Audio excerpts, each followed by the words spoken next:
сіздерге мен Бетвайсапалдың орынбасар қызы, номер 33 мектеп лицейінің өзін тану пәнінің мұғалімі.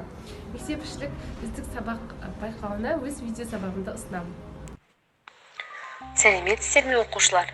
Бүгін біз сіздермен ақыл, парасат, ерік-жігер және жүрек тақырыбымызды одан әрі жалғастырамыз. Бүгінгі біздің сабағымызға берілген дәйек сөз: ақыл, қайрат, жүректі бірдей ұста, сонда толық боласың, езден бөлек. Абай Құнанбайұлы. Осы дәйек сөзді бірнеше рет қайталаңыздар. Оқушылар, бүгін бірге оқиға айдарында Шәкәрім Құдайбердіұлының «Әділ Мария» романынан үзінді оқитын боламыз. Адам болып жаралған соң өз мінін өзі біліп тұрса, олай болмаған күнде мініңді тауып айтқанды қауып тұрмай, соны мойындап түзетуге қам қылса. Тауып айтқан мініңді өзгертуден тек пайда ғана аласың, түзелесің, түрленесің, өзгересің, адамшылыққа жетесің. Кемшіліксіз адам болмайды, оны өзі байқамай қалатын кез болады. Соны айтқанда қателік санап, қалай да түзетуге бағытталған адамдікі жөн. Ол адамның азаматтығының биіктігі, ақыл парасатының молдығы, адамдығының жоғарылығы емейне. Айтылған мініңді мойындай білсең, мініңді айтқанға наразы болып қарсы шықпасаң, сол ақыл.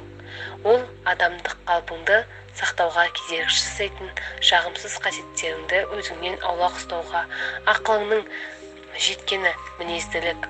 Егер мініңді өзің таппай, оны айтқан адамды жек көру, ашу-ызаға берілсең, ерегіске түссең, онда болмағаны. Егер мініңді айтқан адамдыкін жөн көрмесең, ашумен емес, сабырлықпен, қарсы айтар пікіріңді дәлелмен айт.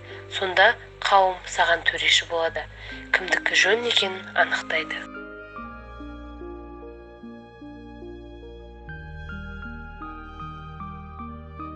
Талдау сұрақтары. Бірінші, мәтіндегі тауып айтқан мініңді өзгертуден тек пайда ғана аласың, түзелесің, түрленесің, өзгересің, адамшылыққа жетесің деген ойды қалай түсінесіздер? Екінші сұрақ, руханилыққа, адамшылыққа, талпыну парасаттылыққа апарама, неліктен? Үшінші, мәтіндегі автордың айтқан өз мініңді мойындап, оны түзетуге талпыну адамға қандай игіліктер сыйлайды деп ойлайсыздар? Осы сұрақтар жөнінде ойланып, өз ойларыңмен бөлісе отырыңыздар. Бүгін біз сіздермен 5-ші тапсырманы орындайтын боламыз. Өнер туындыларымен танысып, парасатты тұлғалар тақырыбында пікір алмасыңдар. Оқушылар, бүгінгі сабағымызды қорытындылай келе, парасатты адам ар-ұят пен адамшылыққа жүгініп, ақиқатқа талпынады. Әрбір істе көрегенділік пен зерделілік, байыптылық пен байсалдылық танытып, дұрыс әрекет жасайды. Ешкімге оймен, сөзбен, іспен қиянат жасамайды. Адамшылық кісіге пайда тигізу, ел қамын ойлау деген сияқты жақсы ой, таза ниетте болып, айнала қоршаған ортаға риясыз қызмет етеді. Оқушылар, бүгін өздеріңіз танысқан пайдалы мәліметтерді ойларыңызды сақтап, керегін түртіп алыңыздар. Осымен біздің сабағымыз аяқталды. Сау болыңыздар.